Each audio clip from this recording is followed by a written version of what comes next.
ನಮಸ್ಕಾರ. ಕೆಂಪು alert versus ಕೆಂಪು ಚೀಲ, ಯೋಗಿ ವರ್ಸಸ್ ಅಖಿಲೇಶ್ ವಾಗ್ಯುದ್ಧ, ಜಿನ್ನಾ ವರ್ಸಸ್ ಸರ್ದಾರ್ ಪಟೇಲ್, ಯುಪಿ ಅಖಾಡದಲ್ಲಿ ಟಾಕ್ ವಾರ್, ಕಮಲ ದಿಗ್ಗಜರ ಮನೆ ಮನೆ ಪ್ರಚಾರ, ಪಶ್ಚಿಮ ಯುಪಿಗಾಗಿ ರಹಸ್ಯ ತಂತ್ರ. ಇದುವೇ ಈ ಹೊತ್ತಿನ ಬಿಗ್ ಸ್ಟೋರಿ. ಯುಪಿ ಪಶ್ಚಿಮ ಬೇಟೆ. ನಾನು ಚೈತ್ರ ರಾಜ್.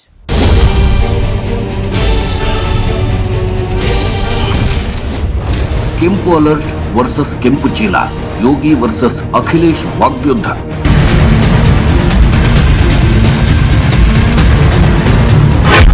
उत्तर प्रदेश ने लंबे कालखंड तक सपा बसपा सपा बसपा सपा सपा बसपा सरकारें देखी. सपा आती थी, एक जाति का काम करती थी, बसपा आती थी, दूसरी जाति का काम करती थी. कभी भी उत्तर प्रदेश का संपूर्ण विकास का नक्शा किसी ने खींचा ही नहीं. मैं जेब में एक पोटली लेके चलता हूं, लाल टोपी और लाल पोटली. ये अन्नदाता के पक्ष में हराने के लिए, उन्हें भगाने के लिए अन्न संकल्प लेकर के चलता हूं. ಜಿನ್ನಾ ವರ್ಸಸ್ ಸರ್ದಾರ್ ಪಟೇಲ್, ಯುಪಿ ಅಖಾಡದಲ್ಲಿ ಟಾಕ್ ವಾರ್.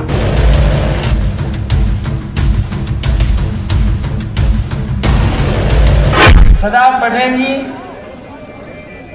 राष्ट्रपिता महात्मा गांधी, जवाहरलाल नेहरू, जिन्ना एक ही संस्था में पढ़ करके बैरिस्टर बन करके आए थे.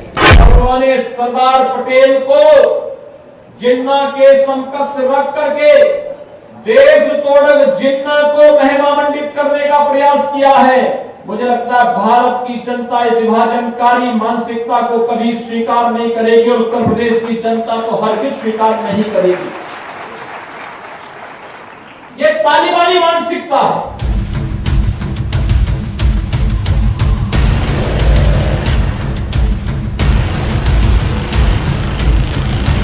जब समाजवादी पार्टी की सरकार थी क्या बिजली मिलती थी? कहते हैं सरकार बनाएंगे 300 यूनिट बिजली फ्री देंगे. अरे तुम तो जब सरकार थी तब क्या कर रहे थे? तब तो अंधेरे में रखते थे पूरे प्रदेश को. किसी के स्टेटमेंट को ट्विस्ट करने का तो भारतीय जनता पार्टी पर, भारतीय जनता पार्टी कुछ भी कर सकती है. ಕಮಲ ದಿಗ್ಗಜರ ಮನೆ ಮನೆ ಪ್ರಚಾರ, ಪಶ್ಚಿಮ ಯುಪಿಗಾಗಿ ರಹಸ್ಯ ತಂತ್ರ.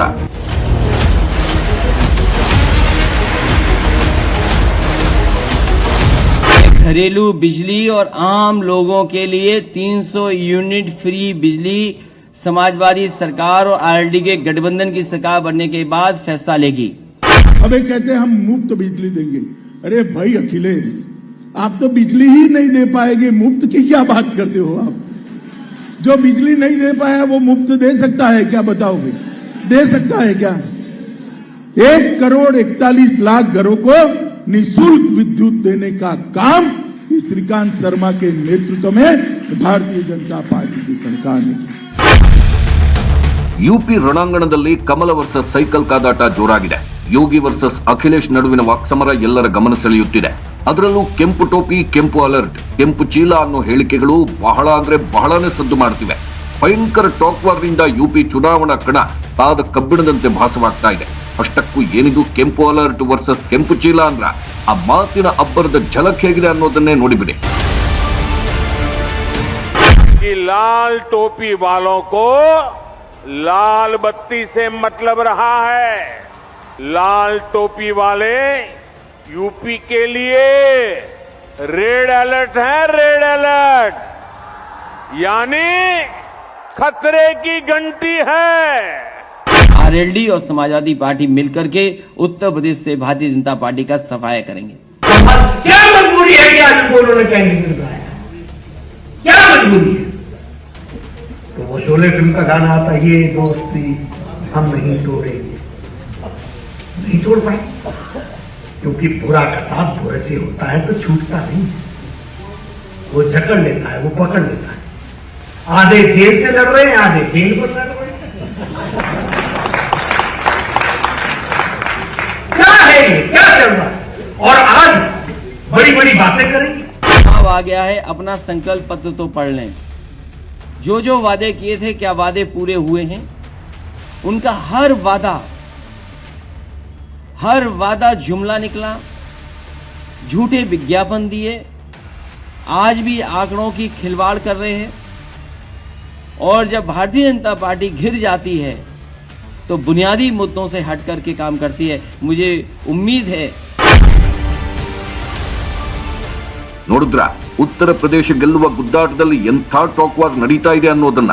ಪಕ್ಷಾಂತರ ಪರ್ವ, ಅಭ್ಯರ್ಥಿಗಳ ಸಮರ, ಮಾತಿನ ಅಬ್ಬರ ಇದೆಲ್ಲವೂ ಯುಪಿ ಕಡೆ ದೇಶವನ್ನೇ ತಿರುಗಿ ನೋಡುವಂತೆ ಮಾಡ್ತಾ ಇದೆ. ಅದರಲ್ಲೂ ಜಿನ್ನಾ ವರ್ಸಸ್ ಸರ್ದಾರ್ ವಲ್ಲಭಭಾಯ್ ಪಟೇಲ್ ಬಗೆಗಿನ ವಾಗ್ಯುದ್ಧವೋ ಉತ್ತರ ಪ್ರದೇಶದ ರಾಜಕಾರಣದಲ್ಲೇನು ಹಿಂಗಾಗ್ತಿದೆ ಅನ್ನೋ ಪ್ರಶ್ನೆ ಹುಟ್ಟುಹಾಕಿದೆ. ಯಾಕಂದ್ರೆ ಇನ್ನೇನು 10 ರಿಂದ 12 ದಿನ ಕಳೆದರೆ ಯುಪಿಯಲ್ಲಿ ಮೊದಲ ಹಂತದ ಮತದಾನ ಶುರುವಾಗಲಿದೆ. ಹಿಂಗಾಗಿನೇ ಪಶ್ಚಿಮ ಉತ್ತರ ಪ್ರದೇಶದಲ್ಲಿ ಮತಬೇಟೆಗೆ ಇಳಿದಿದ್ದಾರೆ ಕಮಲ ದಿಗ್ಗಜರು.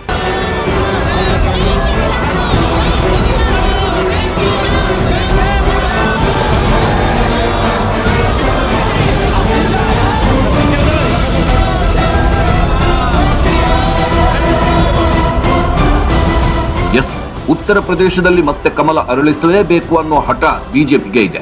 ಪ್ರತಿಷ್ಠೆಯ ಕಣವಾಗಿರೋ ಯುಪಿಯನ್ನ ಗೆದ್ದರೆ ಮುಂದಿನ ಮಹಾಯುದ್ಧವಾಗಿರೋ 2024ರ ಚುನಾವಣೆಗೆ ದಾರಿ ಸುಲಭ ಅನ್ನೋ ಲೆಕ್ಕಾಚಾರ ಕೂಡ ಇದೆ.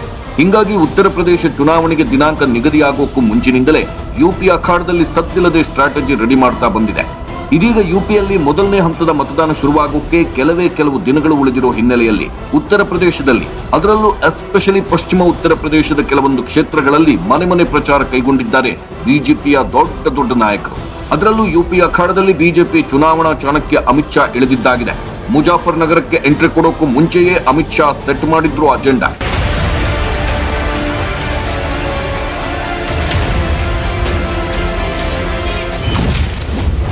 ಕೈರಾನ ಆಯ್ತು, ಮಥುರಾ ಆಯ್ತು, ಮುಜಾಫರ್ ನಗರದಲ್ಲಿ ಚಾಣಕ್ಯ ತಂತ್ರ.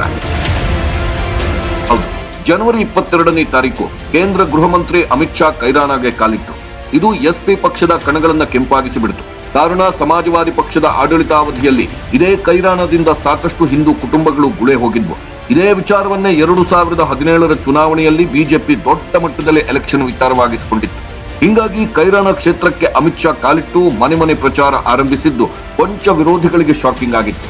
ಇನ್ನು ಇದಾದ ಮೇಲೆ ಅಮಿತ್ ಶಾ ಮನೆ ಪ್ರಚಾರ ನಡೆಸಿದ್ದೇ ಮಥುರಾದಿಂದ.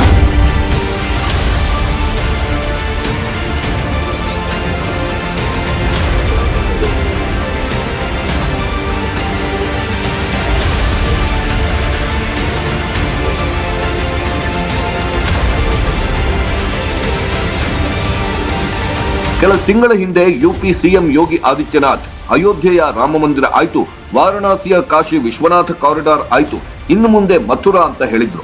ಉಪಮುಖ್ಯಮಂತ್ರಿ ಕೇಶವ್ ಪ್ರಸಾದ್ ಕೂಡ ಮಥುರಾ ಮಂತ್ರ ಜಪಿಸಿದ್ರು. ಹಿಂಗಿರುವಾಗ ಮಥುರಾಗೆ ಕೇಂದ್ರ ಗೃಹ ಮಂತ್ರಿ ಅಮಿತ್ ಶಾ ಬಂದು ಮನೆ ಪ್ರಚಾರ ನಡೆಸಿದ್ದು ನಿಜಕ್ಕೂ ಎಲ್ಲರ ಗಮನ ಸೆಳೆದಿತ್ತು. ಯಾಕಂದ್ರೆ ಕೃಷ್ಣ ಜನ್ಮಭೂಮಿಗೆ ಚುನಾವಣಾ ಚಾಣಕ್ಯ ಕಾಲಿಟ್ಟಿದ್ದೇ ತಡ ಕಮಲಪಾಳೆಯ ಮಥುರಾ ವಿಚಾರವನ್ನ ಚುನಾವಣಾ ಪ್ರಮುಖ ಅಸ್ತ್ರವನ್ನಾಗಿಸಿಕೊಂಡಿದೆಯಾ ಅನ್ನೋ ಚರ್ಚೆಗಳು ಶುರುವಾಗಿದ್ವು. ಯಾಕಂದ್ರೆ ಮಥುರಾದಲ್ಲಿ ನಿಂತು ಈ ಚುನಾವಣೆ ಭಾರತದ ಭವಿಷ್ಯವನ್ನೇ ಬದಲಿಸುವ ಚುನಾವಣೆಯಾಗಿದೆ ಎಂದ್ರು ಅಮಿತ್ ಶಾ.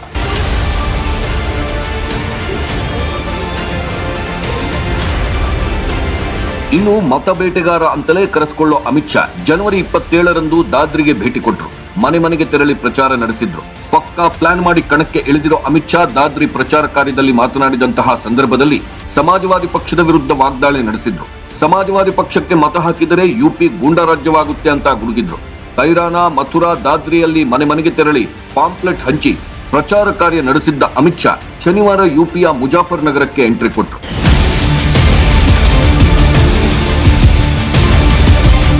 ಸಾಮಾನ್ಯವಾಗಿ ಕೇಂದ್ರ ಗೃಹ ಮಂತ್ರಿ ಅಮಿತ್ ಶಾ ಯುಪಿ ಅಖಾಡಕ್ಕೆ ಧುಮುಕಿದ್ರು ಅಂದ್ರೆ ಸಾಕು, ವಿರೋಧಿಗಳ ಎದೆಯಲ್ಲಿ ಪುಕ್ಕ ಗ್ಯಾರಂಟಿ. ಯಾಕಂದ್ರೆ ಅಮಿತ್ ಶಾ ರಣವ್ಯೂಹಕ್ಕೆ 2017ರಲ್ಲಿ ಎಸ್ಪಿ, ಬಿಎಸ್ಪಿ, ಕಾಂಗ್ರೆಸ್ನಂತಹ ಪಕ್ಷಗಳೇ ಎಡವಿ ಬಿದ್ದಿದ್ವು. ಸೋಲುಂಡು ಬಿಜೆಪಿ ಗೆಲುವನ್ನ ಕಂಡು ಕೆಂಡವಾಗಿದ್ವು. ಕಾರಣ, ಅಮಿತ್ ಶಾ ಕಾಲಿಟ್ಟ ಜಾಗದಲ್ಲಿ ಕಮಲ ಅರಳುತ್ತೆ ಅನ್ನೋ ಮಾತು ಸತ್ಯವಾಗಿತ್ತು. ಯುಪಿಯಲ್ಲಿ ತಳಮಟ್ಟದಿಂದ ಪಕ್ಷವನ್ನ ಗಟ್ಟಿಗೊಳಿಸಿ ಬಿಜೆಪಿ ಗೆಲುವಿನ ಮಂತ್ರ ಪಠಿಸಿದ್ರು ಅಮಿತ್ ಶಾ. ಇದೀಗ ಇಂಥ ಚುನಾವಣಾ ಚತುರ ಯುಪಿಯಲ್ಲಿ ಮನೆಗೆ ತೆರಳಿ ಪ್ರಚಾರ ಕೈಗೊಂಡಿದ್ದು ವಿರೋಧಿಗಳ ಕಣ್ಣು ಕೆಂಪಾಗಿಸಿದೆ.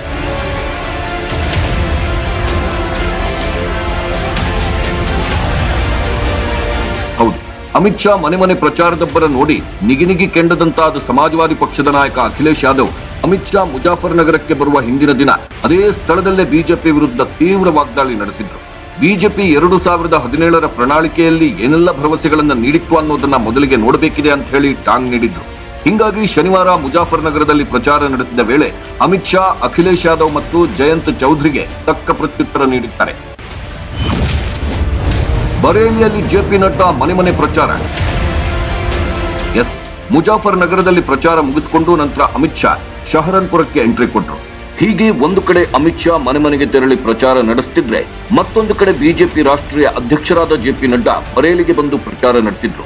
ಶಹರನ್ಪುರ್ನಲ್ಲಿ ಮನೆಗೆ ತೆರಳಿ ಪ್ರಚಾರ ನಡೆಸಿದ್ದ ಜೆಪಿ ನಡ್ಡಾ ನಂತರ ಜನವರಿ 29ರಂದು ಈಟ್ವಾಹ್ನಲ್ಲೂ ಡೋರ್ ಕ್ಯಾಂಪೇನ್ ನಡೆಸಿದ್ರು. ಇದೀಗ ಬರೇಲಿಯಲ್ಲೂ ಡೋರ್ ಕ್ಯಾಂಪೇನ್ ನಡೆಸಿದ್ದಾರೆ.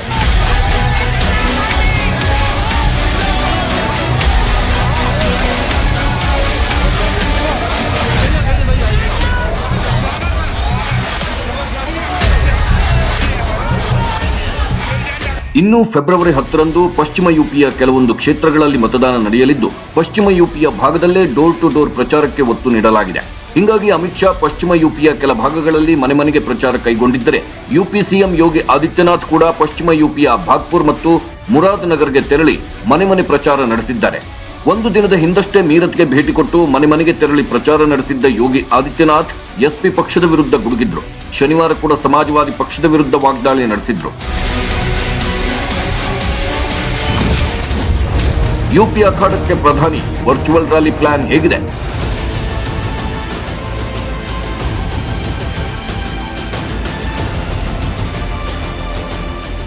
ಅಮಿತ್ ಶಾ, ಜೆಪಿ ನಡ್ಡಾ ಹಾಗೂ ಸಿಎಂ ಯೋಗಿ ಆದಿತ್ಯನಾಥ್ ಅಲ್ಲದೆ ಇನ್ನೂ ಹಲವು ಬಿಜೆಪಿ ದಿಗ್ಗಜರು ಯುಪಿ ಅಖಾಡಕ್ಕೆ ಧುಮುಕಿದ್ದಾರೆ. ರ್ಯಾಲಿ, ರೋಡ್ ಶೋಗಳಿಗೆ ನಿಷೇಧವಿರುವ ಹಿನ್ನೆಲೆಯಲ್ಲಿ ಮನೆಗೆ ತೆರಳಿ ಪ್ರಚಾರ ನಡೆಸುತ್ತಿದ್ದಾರೆ. ಇದರ ನಡುವೆ ಎಲ್ಲ ರಾಜಕೀಯ ಪಕ್ಷಗಳು ಈಗ ವರ್ಚುವಲ್ ರ್ಯಾಲಿಗೆ ಒತ್ತು ನೀಡಿದ್ದು, ಜನವರಿ 31ರಂದು ಮೊದಲ ಬಾರಿಗೆ ಪ್ರಧಾನಿ ನರೇಂದ್ರ ಮೋದಿ ಉತ್ತರ ಪ್ರದೇಶ ವಿಧಾನಸಭಾ ಚುನಾವಣೆಯ ವರ್ಚುವಲ್ ರ್ಯಾಲಿ ಉದ್ದೇಶಿಸಿ ಭಾಷಣ ಮಾಡಲಿದ್ದಾರೆ. ಈಗಾಗಲೇ ಬಿಜೆಪಿ ಸಾಮಾಜಿಕ ಜಾಲತಾಣಗಳಲ್ಲಿ ಸಾಕಷ್ಟು ಪ್ರಬಲವಾಗಿದ್ದು, ಯಶಸ್ವಿಯಾಗಿ ಸಾಮಾಜಿಕ ಜಾಲತಾಣಗಳನ್ನು ಬಳಸಿಕೊಳ್ತಿದೆ. 2021ರ ಪಂಚರಾಜ್ಯ ಚುನಾವಣೆಯಲ್ಲೂ ಕೂಡ ಬಿಜೆಪಿ ಕೊರೋನಾ ಸಂಕಷ್ಟ ಕಾಲದಲ್ಲಿ ಸೋಷಿಯಲ್ ಮೀಡಿಯಾ ಮೂಲಕವೇ ಪ್ರಚಾರ ಮಾಡಿತ್ತು.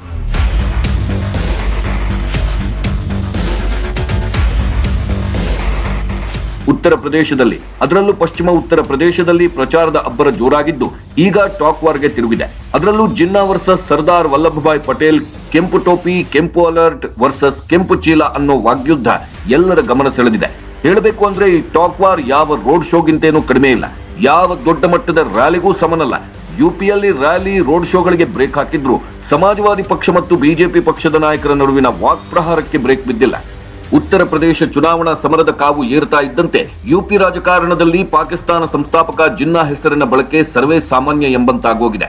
ಇತ್ತೀಚೆಗೆ ಸಮಾಜವಾದಿ ಪಕ್ಷದ ನಾಯಕ ಅಖಿಲೇಶ್ ಯಾದವ್ ಮಹಾತ್ಮ ಗಾಂಧಿ, ಸರ್ದಾರ್ ವಲ್ಲಭಭಾಯ್ ಪಟೇಲ್, ಜವಾಹರ್ಲಾಲ್ ನೆಹರು ಮತ್ತು ಮೊಹಮ್ಮದ್ ಅಲಿ ಜಿನ್ನಾ ಭಾರತದ ಸ್ವಾತಂತ್ರ್ಯಕ್ಕಾಗಿ ಹೋರಾಡಿದವರು ಅನ್ನೋ ಹೇಳಿಕೆಯನ್ನು ನೀಡಿದ್ರು. ಇದನ್ನು ಟೀಕಿಸಿದ್ದ ಯುಪಿ ಸಿಎಂ ಯೋಗಿ ಆದಿತ್ಯನಾಥ್ ಇದು ನಾಚಿಕೆಗೇಡಿನ ಸಂಗತಿ ಅಂತಲೂ ತಾಲಿಬಾನಿ ಸಂಸ್ಕೃತಿ ಅಂತಲೂ ಗುಡುಗಿದ್ರು. सरदार पटेल जी, राष्ट्रपिता महात्मा गांधी, जवाहरलाल नेहरू, जिन्ना एक ही संस्था में पढ़ करके बैरिस्टर बन करके आए थे. उन्होंने सरदार पटेल को जिन्ना के समकक्ष रख करके देश तोड़क जिन्ना को महिमामंडित करने का प्रयास किया है. मुझे लगता है भारत की जनता इस विभाजनकारी मानसिकता को कभी स्वीकार नहीं करेगी और उत्तर प्रदेश की जनता को हरगिज स्वीकार नहीं करेगी. ये तालिबानी मानसिकता है. ಇನ್ನು ಯೋಗಿ ಆದಿತ್ಯನಾಥ್ ಮತ್ತು ಅಖಿಲೇಶ್ ಯಾದವ್ ನಡುವಿನ ಈ Jinnah versus Sardar Vallabhbhai Patel talk war ಅನ್ನ ಗಮನಿಸಿದ್ದ ಬಿಎಸ್ಪಿ ಪಕ್ಷದ ನಾಯಕಿ ಮಾಯಾವತಿ, ಎಸ್ಪಿ ಮತ್ತು ಬಿಜೆಪಿ ಯುಪಿ ಚುನಾವಣೆಗೂ ಮುನ್ನವೇ ಎರಡು ಧರ್ಮದ ಮಧ್ಯೆ ವಾತಾವರಣ ಕೆಡಿಸಲು ತಂತ್ರ ರೂಪಿಸಿದಂತಿದೆ ಎಂದಿದ್ರು. ಹೇಳಬೇಕು ಅಂದ್ರೆ ಕೈರಾನ ಲೋಕಸಭಾ ಕ್ಷೇತ್ರದ ಉಪಚುನಾವಣೆಗೂ ಮುನ್ನ ಅಲ್ಲಿ ಭಾಷಣ ಮಾಡಿದ್ದ ಸಿಎಂ ಯೋಗಿ ಆದಿತ್ಯನಾಥ್, ಕೆಲವರು ಗನ್ನ ಅಂದ್ರೆ ಕಬ್ಬು ಮತ್ತು ಜಿನ್ನಾ ಅಂತ ಹೇಳ್ತಾರೆ, ಆದ್ರೆ ಕಬ್ಬು ನಮಗೆ ಸಮಸ್ಯೆ ಆಗುತ್ತೆ ಅಂತಾದ್ರೆ ಜಿನ್ನಾ ಭಾವಚಿತ್ರಕ್ಕೂ ಅನುಮತಿಸಲ್ಲ ಎಂದಿದ್ರು. ಹೀಗೆ ಪದೇ ಪದೇ ಯುಪಿ ರಾಜಕಾರಣದಲ್ಲಿ ಜಿನ್ನಾ ಹೆಸರು ಪ್ರಸ್ತಾಪವಾಗ್ತಾನೆ ಇದೆ. ಅದರಲ್ಲೂ ಈಗ ಯುಪಿಯಲ್ಲಿ ಚುನಾವಣಾ ಕದನದ ಬಿಸಿ ಏರಿರೋ ಟೈಮ್ನಲ್ಲೂ ಜಿನ್ನಾ ವರ್ಸಸ್ ಸರ್ದಾರ್ ವಲ್ಲಭಭಾಯ್ ಪಟೇಲ್ ಅನ್ನೋ ಟಾಕ್ ವಾರ್ ನಡೀತಾ ಇದೆ. ಹೌದು, ಮೊನ್ನೆಯಷ್ಟೇ ಕೇಂದ್ರ ರಕ್ಷಣಾ ಸಚಿವ ರಾಜನಾಥ್ ಸಿಂಗ್ ಪಾಕಿಸ್ತಾನದ ಜಿನ್ನಾ ಹೆಸರನ್ನ ಯಾಕೆ ಚುನಾವಣಾ ಸಮಯದಲ್ಲಿ ತರುತ್ತಾರೆ ಗೊತ್ತಿಲ್ಲ, ಉತ್ತರ ಪ್ರದೇಶದ ರಾಜಕಾರಣದಲ್ಲಿ ಜಿನ್ನಾ ಹೆಸರನ್ನ ಬಳಸಬಾರದು, ಬದಲಿಗೆ ರೈತರ ಕಬ್ಬು ಕೃಷಿ ಬಗ್ಗೆ ಮಾತನಾಡಬೇಕು ಅನ್ನೋ ಸಲಹೆನ ನೀಡಿದ್ರು. ಆದ್ರೂ ರಾಜನಾಥ್ ಸಿಂಗ್ ಸಲಹೆ ನೀಡಿದ ಮರುದಿನವೇ ಯುಪಿ ಸಿಎಂ ಯೋಗಿ ಆದಿತ್ಯನಾಥ್ ಜಿನ್ನಾ ಹೆಸರನ್ನ ಬಳಸಿ ವಿಪಕ್ಷಗಳ ವಿರುದ್ಧ ವಾಗ್ದಾಳಿ ನಡೆಸಿದ್ದಾರೆ. ಅವರು ಜಿನ್ನಾ ಆರಾಧಕರು, ನಾವು ಸರ್ದಾರ್ ಪಟೇಲ್ ಆರಾಧಕರು, ಅವರಿಗೆ ಪಾಕಿಸ್ತಾನ ಪ್ರಿಯ, ನಾವು ಭಾರತಾಂಬೆಗೆ ಪ್ರಾಣವನ್ನೇ ಅರ್ಪಿಸುತ್ತೇವೆ ಅಂತ ಟ್ವೀಟ್ ಮಾಡುವ ಮೂಲಕ ಮತ್ತೆ ವಿಪಕ್ಷಕ್ಕೆ ಟಾಂಗ್ ನೀಡಿದ್ದಾರೆ. ಈ ಮೂಲಕ ಮತ್ತೆ ಯುಪಿ ಅಖಾಡದಲ್ಲಿ ಕೇಳಿ ಬಂದಿದೆ ಜಿನ್ನಾ ಹೆಸರು.